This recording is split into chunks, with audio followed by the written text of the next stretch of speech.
أعوذ بالله من الشيطان الرجيم. بسم الله الرحمن الرحيم.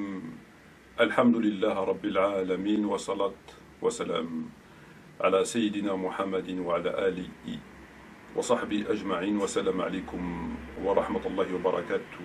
Frères et sœurs, assalamu alaikum wa rahmatullahi wa barakatuh. J'espère que vous allez tous et toutes bien en cette journée de mercredi 30 janvier de l'année 2019, et il est 16h16.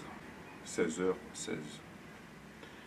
Bonjour à toutes les personnes n'étant pas de confession musulmane qui écoutent cette présente vidéo.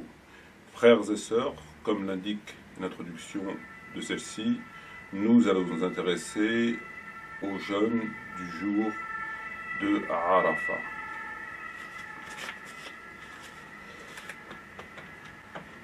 Le jeûne du jour de Arafat, qui est le 9e jour du mois de Dhu al-Hijja. Le 9e jour du mois de Dhu al-Hijja, c'est-à-dire le 12e mois du calendrier lunaire, le 12e mois.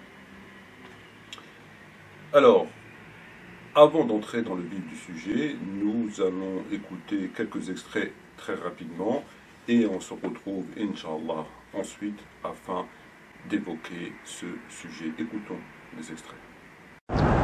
Bismillah, alhamdulillah, wa salatu wa salam ala rasulillah wa ala alihi wa sahbihi wa man wala. Rabbi shrah li sadri wa yassir li amri wahlul 'uqdatan min lisani yafqahu qawli. Mes chers frères, mes chères sœurs, aujourd'hui c'est le deuxième jour du Hajj. Le deuxième jour du Hajj, c'est un grand jour. C'est le jour de Arafat. On est le 9e jour de Dhul Hijja, on est en direct de Mina. Dans quelques minutes, on s'apprête à partir pour Arafat. Ce jour-là, c'est le jour de la miséricorde divine. C'est le jour du pardon d'Allah subhanahu wa ta'ala.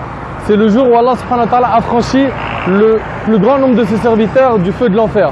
C'est le jour où le diable a été le plus humilié, comme c'est rapporté par Malik rahimahullah dans le Muwatta. Ce jour-là, mes frères ainsi que vous, mes sœurs, il est très important. Le prophète sallallahu alayhi wa sallam a dit Al-Hajj Arafat. Le Hajj, c'est la station à Arafat. C'est le moment le plus important et le meilleur jour de l'année. Notre bien-aimé Muhammad sallallahu alayhi wa sallam a mis en valeur ce jour à travers plusieurs hadiths. D'ailleurs, dans le Coran, Allah tabaraka wa ta'ala parle des mérites de ce jour. Il faut savoir que celui qui n'est pas dans le Hajj, qui n'accomplit pas le pèlerinage, il lui est recommandé de jeûner aujourd'hui. Il lui est recommandé de jeûner. Le prophète sallallahu alayhi wa sallam, dans le hadith d'Abu Qatada, qui est rapporté par Muslim, a dit que celui qui jeûne le jour de Arafat, Allah il lui pardonne les péchés d'un an passé et un an futur. Ça, c'est pour celui qui ne fait pas le Hajj. Quant à nous qui faisons le Hajj, on ne le jeûne pas. Et il faut savoir que quand on va partir à Arafat, on va prier là-bas, Dhuhr et Asr. Avant ça, il y aura un discours, comme a fait le prophète sallallahu alayhi wa sallam, un discours qui est recommandé de faire. Et puis, Dhuhr et Asr, on les priera en 2 rak'at, donc Qasr et Jam', on les réunira au même moment. Le prophète, pendant son Hajj, il s'est concentré sur une chose. Il a fait dua après salat, donc après avoir prié Dhuhr, jusqu'au Maghrib en ayant les mains levées au ciel. Subhanallah, ça nous montre à quel point il faut se concentrer sur les du'as. Et les meilleures invocations sont celles qui sont faites le jour de Arafat. Et le prophète alayhi salatu wassalam a dit, la meilleure invocation est celle faite le jour de Arafat. Et la meilleure parole que j'ai dit moi et les autres prophètes est La ilaha illallah wahdahu la sharika lah, lahul mulk wa lahul hamd wa huwa ala kulli shay'in qadir. De même, mes frères ainsi que vous, mes sœurs, sachez que le jour de Arafat, le prophète dans un hadith rapporté par Abdurrazzaq dans le Musannaf, il a dit, écoutez bien, le prophète a dit que si vos péchés étaient aussi nombreux que les grains de sable, les jours de la vie présente et le nombre des gouttes de pluie, Allah vous pardonnerait vos péchés. Et le prophète dans un autre hadith, le hadith de Aïcha qui est rapporté par Muslim, le prophète m'a dit qu'Allah subhanahu wa ta'ala, le jour où il a franchi le plus de ses serviteurs du feu de l'enfer, c'est le jour de Arafat. Allah subhanahu wa ta'ala descend au ciel de ce bas monde, il vante les mérites des pèlerins et il dit aux anges que veulent ceux-ci. Et Allah subhanahu wa ta'ala sait ce qu'on veut. On veut sa clémence et sa miséricorde. Ce jour-là, il faudra se concentrer sur l'ibada. Il faudra se concentrer sur le dua. Je vous invite, vous qui n'êtes pas au Hajj cette année, à vous concentrer sur le dhikr. La ilaha illallah wahdahu la sharika lah, lahul mulk wa lahul hamdu wa ala kulli shay'in qadir. De jeûner, de faire des bonnes actions. Nous qui sommes au Hajj, on se concentrera, Inch'Allah, sur le dua. On vous oubliera pas, ainsi que toute la communauté, Inch'Allah, dans nos invocations. Qu'Allah subhanahu wa ta'ala accepte nos œuvres et fasse que ce Hajj soit un Hajj mabrour pour nous. Barakallahu fikum. Et je vous dis, Inch'Allah, à la prochaine vidéo pour les prochaines étapes du Hajj. Wassalamu alaikum wa rahmatullahi wa barakatuh.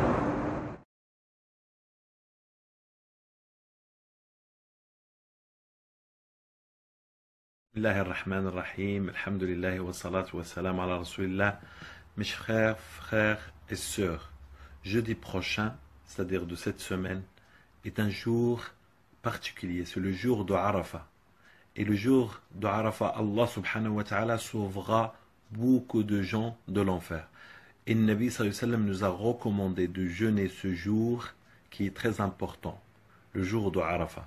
Celui qui jeûne le jour de Arafat, le Nabi sallallahu alayhi wa sallam nous a dit, il aura, Allah subhanahu wa ta'ala lui pardonnera les péchés de l'année dernière et une année d'après. Donc c'est pour cette raison que je vais faire court, partager au maximum cette vidéo afin que nous soyons beaucoup à jeûner. Et si vous partagez la vidéo et quelqu'un jeûne ce jour-là, vous aurez, Inch'Allah, la même récompense de celui-ci. Barakallahu fikum, wassalamu alaikum wa rahmatullahi ta'ala wa barakatuh. Alhamdulillah Rabbil Alamin, ne rate surtout pas la journée du jeûne de Arafat. Cette année 2018, cette journée correspondra au lundi 20 août, rapporté par l'imam Muslim. Selon Abu Qatada radiyallahu anhu wa arda, le prophète alayhi salam fut interrogé sur la récompense du jeûne de Arafat. Le prophèt alayhi salam a dit yukaffiru, il expie les péchés de l'année précédente et l'année à venir. 2 ans de péché si tu jeûnes un seul jour. Alors, si nous sommes en 2019, quand tu vois cette vidéo, en 2030, 2040, eh bien renseigne-toi à quel jour ou quel jour correspond au jeûne de Arafat. En tout cas pour l'année 2018, il correspond au 20 août, lundi 20 août 2018. Fais profiter tes proches et sache que le prophète alayhi salam a dit Ad-dalu ala al-khayri kafa'ili. Celui qui indique une voie de bien, c'est comme s'il l'avait fait. Si tu es la cause que des gens jeûnent le jour de Arafat parmi tes proches, parmi ta famille, sache que cela va te permettre d'accumuler leur récompense sans que cela ne diminue en rien ici la récompense qu'ils auront accumulée. Lundi 20 août, n'oublie pas de jeûner. Salam alaikum. Frères et sœurs, nous avons entendu ces différents extraits. Sur cette question de ce jeûne.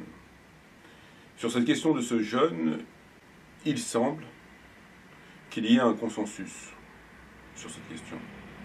Le consensus nous dit qu'il faille jeûner, que c'est extrêmement méritoire, que si vous allez sur, entre autres, YouTube et vous tapez, que ce soit en arabe ou en français,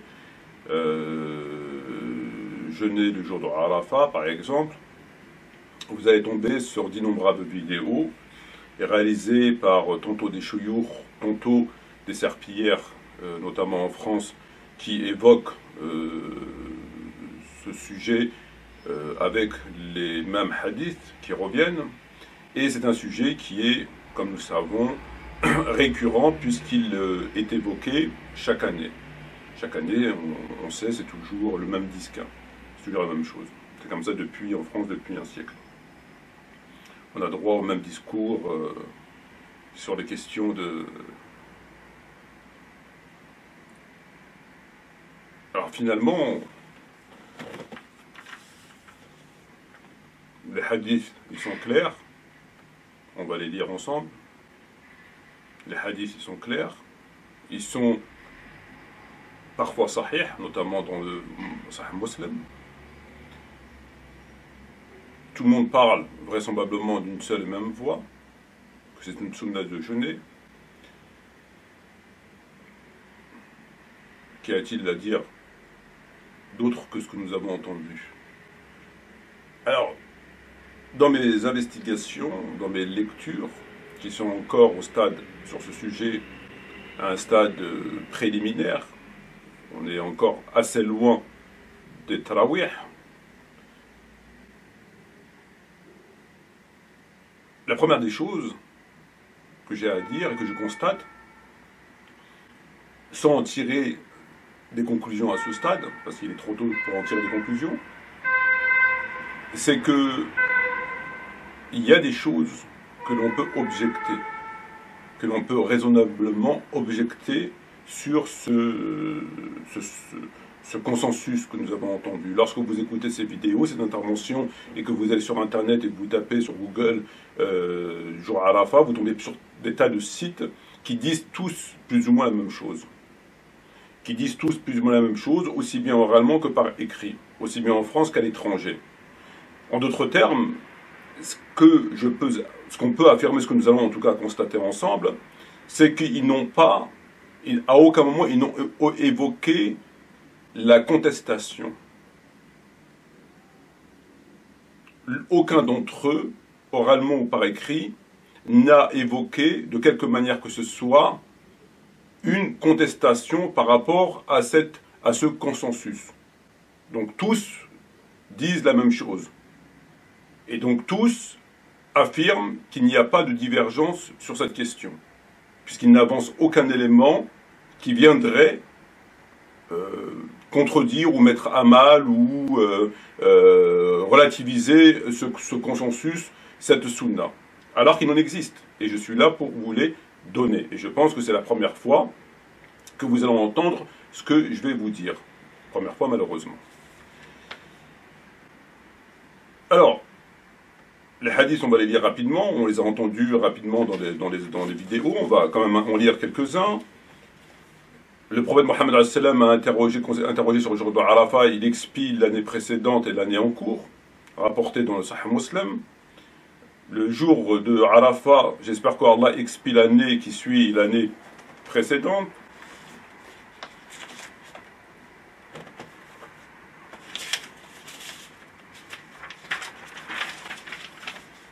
Celui qui jeûne le jour de Arafat, il lui est pardonné une année devant lui et une année derrière lui, rapporté par Ibn Majah, authentifié par Cheikh Albani, rahimahullah. Celui qui jeûne le jour de Arafat, il lui est pardonné ses péchés de 2 années de suite. Celui qui jeûne Arafat et qui est pardonné une année devant lui, une année derrière lui. Et celui qui jeûne Ashura, lui est pardonné une année. Tabarani. Un homme a interrogé Abdullah ibn Umar concernant le jour de Arafat. Il dit, lorsque nous étions avec le prophète Mohammed sallam, nous lui donnions l'équivalent de 2 années. Cheikh Uthaymin rahimahullah a dit, celui qui jeûne le jour de Arafat ou de Ashura alors qu'il reste des jours de Ramadan rattrapés, son jeûne est valable, mais s'il n'a pas une intention de jeûner ce jour comme rattrapage de Ramadan, alors il obtient de récompense, la récompense du jour d'Arafat, etc. Et d'autres. Voilà. Et d'autres. Donc, ça semble ne faire l'objet d'aucune contestation à la lecture et à l'écoute. Le premier constat que nous pouvons faire, c'est que Arafat, les hadiths que l'on trouve par ailleurs dans Muslim entre autres et d'autres recueils ne sont pas rapportés par l'imam al-Bukhari dans son Sahih. Dans le Sahih de l'imam al-Bukhari, le hadith, l'intérêt, le mérite de jeûner Arafat n'est pas rapporté dans al-Bukhari. Bon. Alors, est-ce que Bukhari n'a jamais croisé quelqu'un qui lui a cité, qui lui a rapporté les mérites de ce jeûne, alors que les autres le rapportent? Lui, apparemment, visiblement, il a rencontré personne qui lui a, en tout cas, il n'a authentifié aucun hadith qu'il aurait pu mettre dans son recueil. Évidemment, ce n'est pas parce que Bukhari ne rapporte pas un hadith, et Dieu merci, que ce hadith n'existe pas ou qu'il est faux. Évidemment, et Dieu merci. Donc c'est pas parce que Bukhari n'a pas rapporté ce hadith que ça n'existe pas. Ça, nous savons. Néanmoins, il faut quand même le dire. Sauf que l'imam al-Bukhari, à défaut d'avoir rapporté des hadiths qui incite à jeûner ce jour avec son mérite d'une année passée et une année à venir, comme nous le savons, rapporte 2 hadiths qui parlent du jeûne du jour de Arafat, qui évoquent le jeûne du jour de Arafat. C'est le hadith numéro 1658 et 1661 dans le Sahih de l'imam al-Bukhari. Je vais vous les lire d'abord en français. Les gens eurent du doute concernant le jour de Arafat, quant au jeûne du prophète Mohammed alayhi salatu wa salam. Et j'envoyai alors à celui-ci quelque chose à boire et il le but. 1661, des gens divergèrent chez elle le jour de Arafat sur le jeûne du prophète Mohammed alayhi salatu wa salam. Quelques-uns dirent il jeûne. Quelques-uns dirent il ne jeûne pas. Ils lui envoyèrent un vase de lait, enfin un vase c'est plutôt pour mettre des fleurs, un récipient. Il était debout sur son chameau et il le but. Voilà ce que nous rapporte Bukhari. Donc ce hadith, comme on le constate, ne disent pas ce que les autres hadiths disent, à savoir qu'il faille jeûner parce qu'il y a tel et tel mérite. Cependant, ils évoquent le jeûne de Arafat, c'est-à-dire cette situation que l'on connaît et qui est évoquée dans ces hadiths. Très bien. Nous prenons le Bukhari, donc c'est le volume 2, 1658. Alors, Fadil, عن Fadil, شك الناس يوم عرفة في صوم النبي. Les gens ont douté. فبعثت إلى النبي عليه الصلاة والسلام فشرب بشرب فشرب. Donc ils ont douté, enfin on l'a lu en français, donc on va pas l'expliquer en arabe. Et l'autre il est au 1661, c'est la même chose.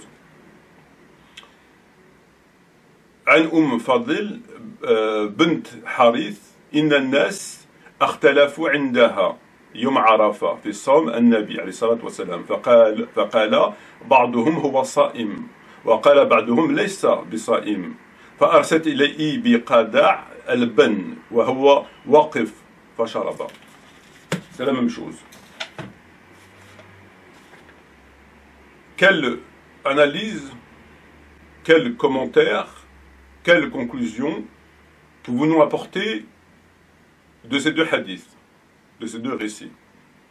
Est-ce qu'ici, le prophète Mohammed indique qu'il faille jeûner, comme dans les autres hadiths que nous avons entendus, que nous avons lus? Non, il n'a pas dit ça.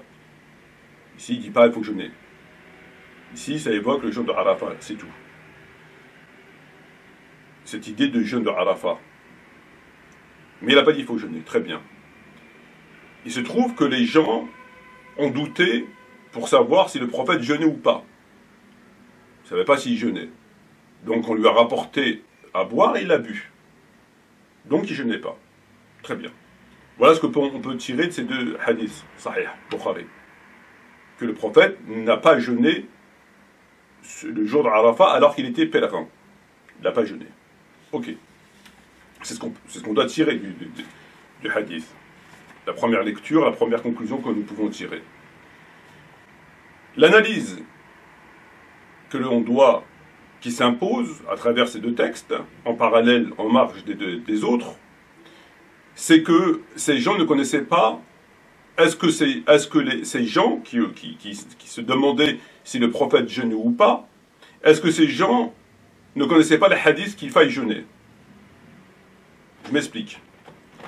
Nous avons pris acte qu'il faille jeûner le jour de Arafat, à travers les hadiths rapportés par un tel et un tel. Donc, à cette époque, les compagnons du prophète, hommes ou femmes, ont entendu le prophète dire qu'il faille jeûner le jour de Arafat, à la lecture des hadiths. Tout le monde est d'accord. Très bien. La question qui s'impose, c'est comment se fait-il que si ces gens étaient au courant que le prophète aurait dit qu'il faille jeûner le jour de Arafat et que c'est bien de jeûner et que ça expie les péchés passés et à venir, pourquoi ces gens, comme ils disent ici, les gens eurent un doute le jour de Arafat? Les gens divergèrent chez elles sur le jour de Arafat. Quelques-uns dirent ils jeûnent, d'autres disent ils jeûnent pas. Ici, pourquoi ils ont eu un doute? Normalement, le prophète a dit jeûner, comme pour que ce soit le jeûne du Ramadan ou d'autres jeûnes connus. Le prophète fait son pèlerinage, les gens n'ont pas de questions à se poser, savoir s'ils jeûnent ou pas. L'idée de la question, pourquoi la question elle est venue dans leur cerveau? Pourquoi tu t'interroges si le prophète y jeûne, puisque tu sais qu'il t'a dit qu'il fallait jeûner? Donc, en théorie, tu ne t'interroges pas de savoir s'il jeûne ou pas. Logiquement, tu n'as pas besoin d'interroger, puisqu'il a dit qu'il fallait jeûner. Donc là, la première chose étant de s'interroger pourquoi, au nom de quoi les gens ont eu un doute. Pourquoi ils ont un doute? D'où vient le doute? Normalement, tu n'as pas de doute. Première question. Deuxième question, c'est qu'ils ont déjà dit que ici le prophète Mohammed, s'il n'a pas jeûné, puisqu'il n'a pas jeûné, il a bu. Ils disent que s'il n'a pas jeûné, c'est parce qu'il était pèlerin. Il était fait le hajj. Il était pèlerin. Et ils vous disent, ça c'est eux qui le disent, c'est pas le prophète qui le dit. Ça vient de eux. Dans le hadith qu'on a lu, il n'y a pas de c'est bien de jeûner, il expie les péchés, sauf pour le pèlerin. Il n'y a pas. Il a dit c'est bien de jeûner, etc., etc., mais il ne dit pas le pèlerin, le prophète Mohammed sallam. Il dit simplement c'est bien de jeûner un an avant, un an après, etc. Mais il ne dit pas le pèlerin. Très bien. Donc, ici, comme ils sont face à deux textes où le prophète ne jeûne pas, ça contredit ce qu'il aurait dit. Il dit c'est bien de jeûner, ça expie les péchés à passer et à venir, mais lui, il ne jeûne pas. Ils ont répondu. C'est pas le prophète, c'est eux qui répondent. Ils vous disent quoi? Ils vous disent ici, si le prophète n'a pas jeûné, c'est parce que le pèlerin ne doit pas jeûner. Dans l'absolu, ils vous diront, il peut jeûner, c'est pas haram, mais il ne faut pas jeûner. Quand tu es pèlerin, tu ne peux pas jeûner. D'où ça vient là, cette réponse? D'où vient cet argument? Est-ce qu'il vient du hadith? Il ne vient pas du hadith. Est-ce que vous connaissez un hadith où le prophète dit qu'il faut jeûner, c'est bien, etc., sauf pour le pèlerin? Non. Ça vient de eux. C'est leur ijtihad. Afin d'harmoniser le hadith avec cette situation qui semble d'apparence en contradiction avec le hadith, ils te disent parce qu'il est pèlerin. Bon. C'est une réponse parmi tant d'autres. Très bien. Alors, on se pose une deuxième question qui me semble tout à fait pertinente, c'est que lorsque le prophète Mohammed donne son enseignement aux gens, le prophète enseigne aux gens le din, tout le monde le sait, le Qur'an wa Sunnah, comment on fait salat, siyam, haram, halal, etc., etc. Bon. Et quand il aurait dit qu'il faille jeûner le jour à Arafat, oui, il faut jeûner le jour à Arafat, il s'expie les péchés un an passé, un an à venir, il faut jeûner. Ok. Le prophète n'a pas rajouté, sauf pour le pèlerin. Si le pèlerin ne doit pas jeûner, d'après ce qu'eux ils disent, pour répondre au texte qui semble en apparence en contradiction avec le mérite du jeûne, comment se fait-il que le prophète ne le dise pas lui-même? Normalement, le prophète, il te dit c'est bien de jeûner, sauf pour le pèlerin, il peut ne pas jeûner pour telle et telle raison. Mais là, on n'a pas. Donc, l'enseignement du prophète, il est quand même négligent à les écouter. C'est-à-dire que le prophète enseigne aux gens, mais pas complètement. Il enseigne aux gens, mais pas complètement. Ce qui n'est pas très normal. Normalement, le prophète, quand il enseigne correctement aux gens. Il ne va pas enseigner, il ne joue pas la devinette. Il ne leur dit pas il faut jeûner, mais lui ne jeûne pas, mais il ne leur dit pas qu'il ne faut pas jeûner dans le propos, et qu'eux, il faille qu'ils découvrent eux-mêmes qu'ils ne jeûnent pas. C'est quand même assez étrange, il faut reconnaître. Mais c'est ce qu'ils disent. Alors, une autre question. Quand on leur demande, mais pourquoi le pèlerin ne doit pas jeûner? Pourquoi le pèlerin ne doit pas jeûner? Puisque le prophète n'a pas jeûné, que vous nous dites, d'après votre ijtihad, que parce qu'il était pèlerin. Pourquoi le pèlerin ne doit pas jeûner? Pourquoi quand tu n'es pas pèlerin tu jeûnes et quand tu es pèlerin tu ne jeûnes pas? Pourquoi? Il y a une raison. Ils vous disent c'est pour garder ses forces. Il faut que tu gardes tes forces. Pour faire les doigts, etc. Pour garder ses forces. C'est ce qu'ils disent avant les savants. Ils disent qu'il est préférable de rompre le jeûne de Arafat afin que la personne prenne des forces pour faire des invocations. C'est ce qu'ils disent. Donc ils t'expliquent deux situations. Il n'a pas jeûné parce qu'il était pèlerin. Pourquoi un pèlerin ne doit pas jeûner? Parce qu'il faut garder ses forces. Ça vient de eux, leur ijtihad.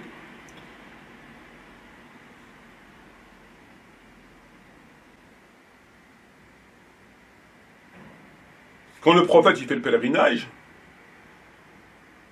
il y a des gens qui font le pèlerinage avec lui. Pas tout seul. Ces gens jeûnaient.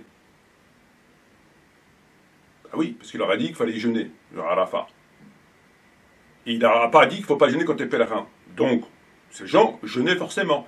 Les compagnons du prophète Mohammed, quand ils faisaient le pèlerinage avec le prophète, le jour de Arafat, jeûnaient. Jeûner pourquoi? Parce qu'il leur a dit il faut jeûner à Arafat, c'est expier les péchés passés et à venir. Et qu'il leur a pas dit sauf les pèlerins, parce qu'il n'est pas dans le hadith, le propos. Donc ça veut dire que les pèlerins, avec le prophète, jeûnaient, mais lui, il jeûnait pas. Et que nous, on suit la conduite du prophète. S'il ne jeûne pas, ben nous, on ne va pas jeûner, parce qu'il ne faut pas jeûner pour garder ses forces.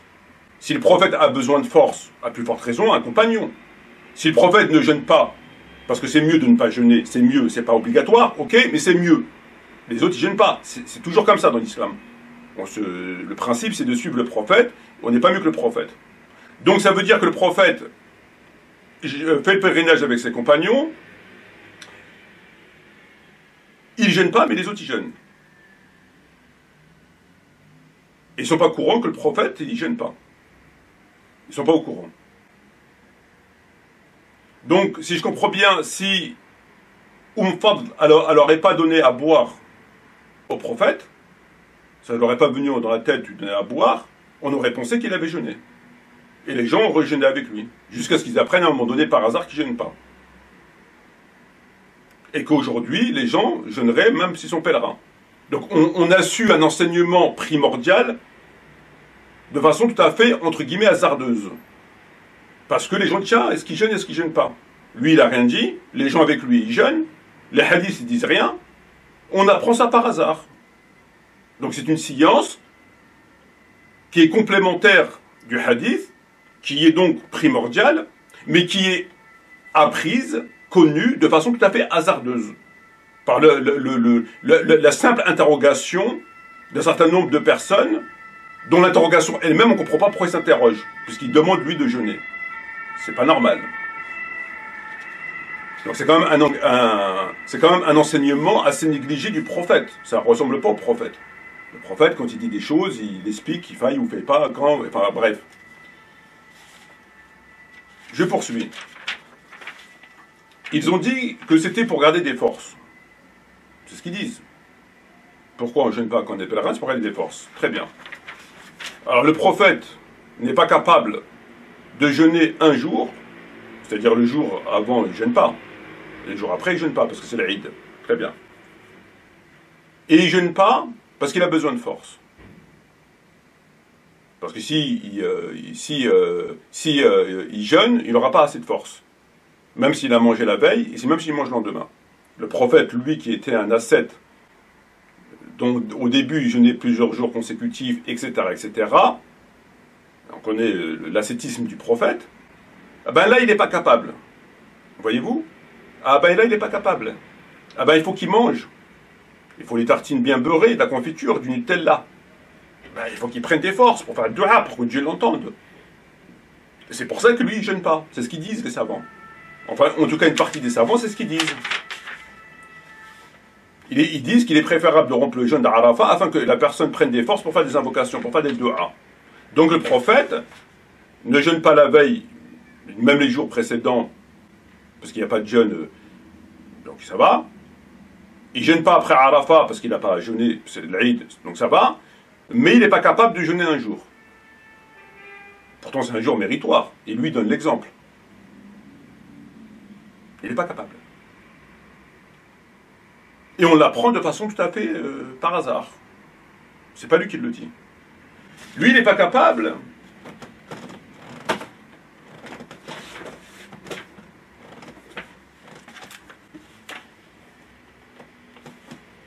Mu'jim fiqh as-salaf.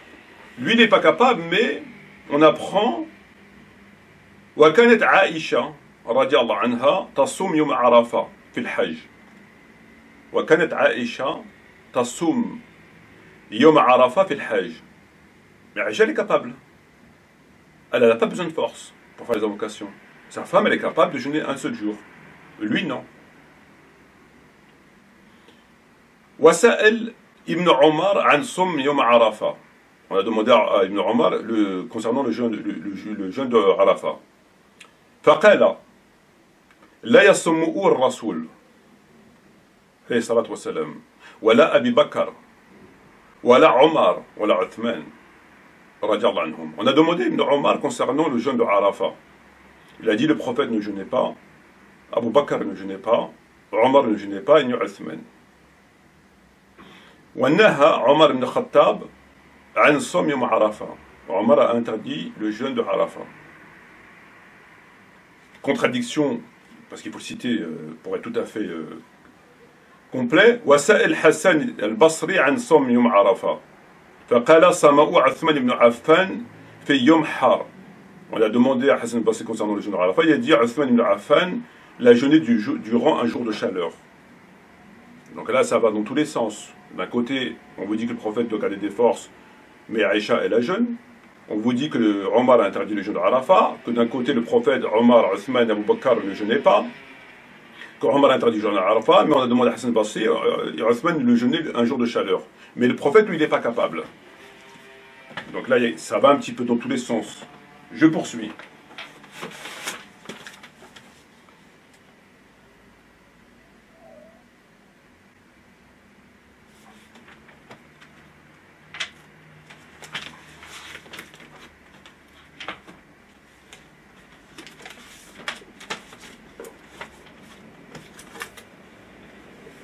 Sunan Abi Daoud. قال رسول الله عليه الصلاة والسلام بأنه سمع عقبة ابن عمير قال رسول الله صلى الله عليه وسلم يوم عرفة قال رسول الله عليه الصلاة والسلام يوم عرفة ويوم نحر وأيام تشريق عندنا الإسلام وهي أيام أكل وشراب عيدنا قال رسول الله صلى الله عليه وسلم يوم عرفة le jour de Arafat واليوم نحر واليوم تشريق وأيام تشريق عيدنا الإسلام وهي أيام أكل وشراب. Il vous dit que le jour de Arafat, le prophète a dit, le jour de Nahl ou les jours de Tashriq, ce sont des jours de fête. Chez nous, les gens de l'islam, ce sont des jours où on mange et on boit. Même ici, ils ne sont pas pèlerins. Ici, c'est au sens large. Donc ici, il te dit que Yom Arafat, c'est un jour de fête. Et c'est effectivement un jour de fête. Puisque c'est le moment où le verset, enfin, je ne l'ai pas mis dans la vidéo, c'est un jour de fête dans la mesure où le tel verset a été révélé, vous pouvez chercher ça sur Internet.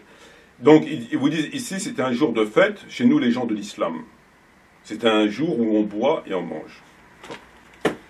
Ça commence à faire pas mal de contradictions, des choses qui ne vont pas, que eux ne s'embarrassent pas avec. Ils vous ont pris les hadiths, Tirmizi, Muslim, etc. Et ils vous ont dit, voilà, Sunna Muakkada, la shek fiha. Ok. Je prends ce hadith, là on va monter un petit peu, puisqu'on n'est pas dans les sahih. Je prends Sahih Muslim. Al-Bab, As-Sawm 10 Dhul Hijjah. Le jeûne de la première décade de Dhul Hijjah, numéro 9 et 10. Aïcha, radiallahu anha, a dit, je n'ai jamais vu le messager de Dieu jeûner pendant la première décade de Dhul Hijjah. Dhul Hijjah. Dhul Hijjah, c'est le mois, le 12e mois lunaire, etc. Elle n'a jamais vu durant les 10 premiers jours le prophète jeûner. Donc, entre autres, Arafat, qui est le 9e jour de ce même mois. Elle a dit, j'ai jamais vu. Peut-être, on peut se dire qu'elle a voix mal. Jamais vu, c'est elle. Elle n'a jamais vu, mais peut-être quelqu'un d'autre a vu. C'est-à-dire qu'elle a voix mal. Hadith numéro 10, juste en dessous. Aïcha a dit, le prophète Mohammed n'a jamais jeûné pendant la première décade de Dhul Hijjah. Là, c'est plus elle qui a vu. C'est une affirmation générale. Elle a dit, le prophète n'a jamais jeûné. Jamais. Durant les 10 premiers jours de Dhul Hijjah. Jamais. Non seulement elle n'a pas vu, mais elle dit qu'il n'a jamais jeûné. Alors, on va dire ce que nous dit Nawawi. Donc, il reprend le hadith. D'après les ulama, les savants, ce hadith porte à croire qu'il est répréhensible de jeûner la décade, qui signifie ici les 9 premiers jours du mois de Dhul Hijjah. Or, ce n'est pas vrai. Donc ici, il te dit, ce hadith porte à croire. Non, il ne porte pas à croire, il est clair. Il ne porte pas à croire. Porter à croire, ça veut dire qu'on peut comprendre autrement. Donc, il te dit, il porte à croire qu'il est répréhensible de jeûner les 10 premiers jours du 12e mois lunaire, dont entre autres Arafat. Il te dit, or, ceci n'est pas vrai. Tu dis, non, c'est pas vrai. Donc, il a deux hadiths sahih, Muslim, Aïcha, mais tu dis, c'est pas vrai. Bon. Donc, le hadith, il est faux. Ok.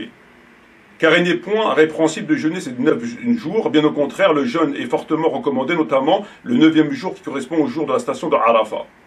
Tu dis, non, non, c'est pas vrai. Il te dit, parce qu'il est recommandé de jeûner durant ces jours-là, et notamment le jour de Arafat. Ça, on le sait, mais ça ne répond pas au texte. Pourquoi elle a dit ça? On a su mentionner ce hadith relatif à son mérite. Donc, on l'a cité ailleurs. Comme il est établi dans le Sahih de Bukhari que le messager de Dieu, il dit, il n'est nul jour meilleur que ceci pour accomplir les œuvres pies. Il dit dans le Bukhari, il y a un hadith qui dit, il n'est nul jour meilleur que ceci pour accomplir les œuvres pies. Des œuvres pies, il n'a pas dit jeûner à Arafat. Les œuvres pies, ça veut dire beaucoup de choses. Il n'a pas dit jeûner à Arafat. Elle parle de Arafat. Elle ne parle pas des œuvres pies au sens général. Et comme même ce sera dans le Bukhari, il faut expliquer ce qu'elle dit. Il a entendu la première daka de Hijab, ok. Ainsi déduit-on des propos de Aïcha, radiallahu anha, que le prophète n'y a jamais observé le jeûne en raison. Donc il va te dire maintenant, il valide le hadith. Il ne te dit pas il est faux. Il te dit ce qu'a dit, c'est inexact, c'est faux, ça contredit les hadiths, etc., etc. Mais le hadith, il est sahih. Il ne dit pas il est faux, il faut le mettre à la poubelle. C'est faux, ça contredit, etc. Il faut mettre... Non, non, il est sahih, mais c'est faux ce qu'a dit. Donc pourquoi c'est faux? Tu valides les propos, tu reconnais le texte comme authentique. Tu dis il est sahih. Si tu dis il n'est pas sahih, tu dis il est sahih da'if, poubelle. Ok. Mais là, c'est musulman. Donc il le valide, il te dit sahih. Donc maintenant, s'il est authentique, il faut qu'il nous explique pourquoi il a dit ça. Il va nous l'expliquer.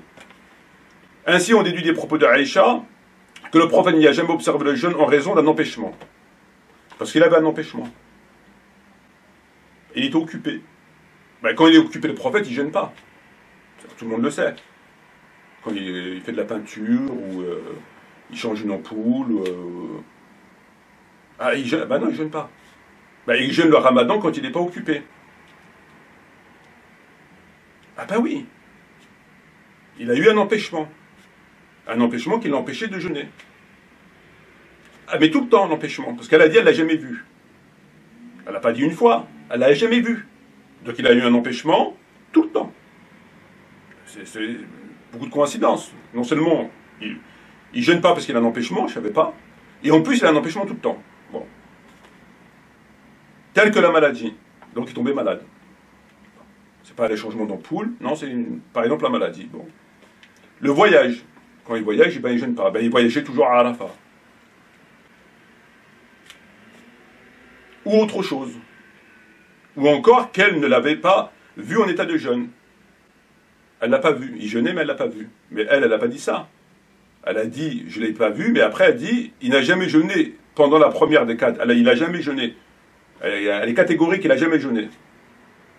Mais lui, on revient sur, elle ne l'a pas vu. Donc il jeûnait, mais elle ne l'a pas vu. Bon. Elle voit très mal. Ce qui n'implique pas nécessairement qu'il ne l'était pas. Donc après, il se focalise sur le hadith sur lequel il peut jeter, faire un petit travail, on appelle ça des nœuds, je crois, et il vous dit, oui, mais elle ne l'a pas vu, mais ça ne veut pas dire que je n'ai pas. Oui, mais il y a l'autre hadith où elle dit, je n'ai pas. Il y en a deux. Premier hadith numéro 9, le prophète, je n'ai jamais vu, et l'autre hadith a dit, il n'a jamais jeûné. C'est pas, il n'a jamais vu, il n'a jamais jeûné. Le premier dit, ma ra'it Rasulullah sallam sa'im fi ashra faqat. Pardon.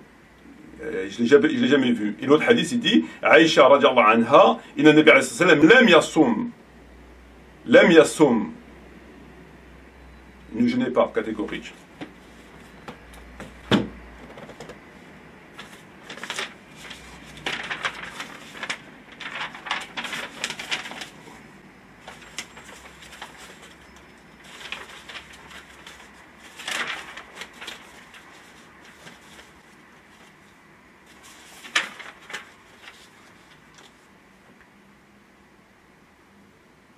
Pour résumer, pour faire une synthèse, nous avons des hadiths clairs et nets rapportés par un certain nombre de rapporteurs qui disent les mérites de Arafat, un an avant, un an après.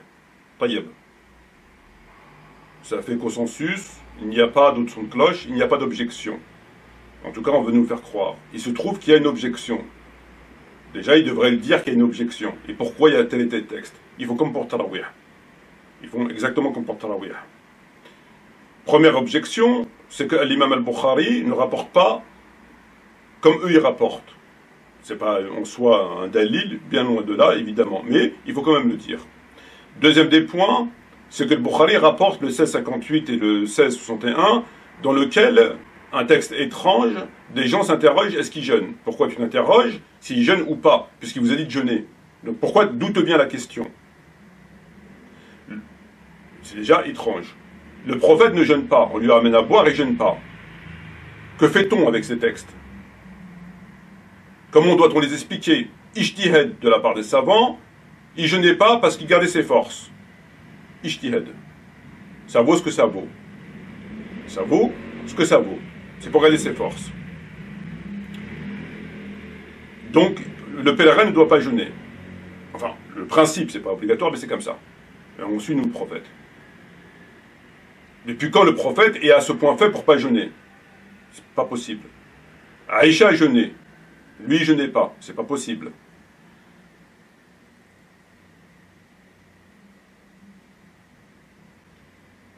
Le prophète donne un enseignement qu'il faille jeûner, mais ce n'est pas un enseignement complet. Il manque une information qu'il aurait dû en théorie dire. Il ne l'a pas dite. On l'apprend comment? On l'apprend par hasard, entre guillemets. Si elle n'avait pas posé la question, on ne l'aurait jamais su. Et donc les gens jeûneraient alors qu'ils doivent en théorie pas jeûner. Il se trouve que les gens qui sont avec lui, ils jeûnent, entre guillemets, pour rien. Parce que lui, il jeûne pas. C'est pas très sympa. Toi, tu jeûnes pas. T'as probablement mangé un peu avant. Les gens derrière toi, ils pensent que c'est bien de jeûner. En fait, compte, d'un seul coup, on te ramène à boire, tu bois. Moi, je crève la soif, je crève la dalle et je suis en train de boire du lait. Enfin, c'est pas sympa. C'est pas le prophète qui fait pas ça. Le prophète, il fait pas ça. C'est pas possible.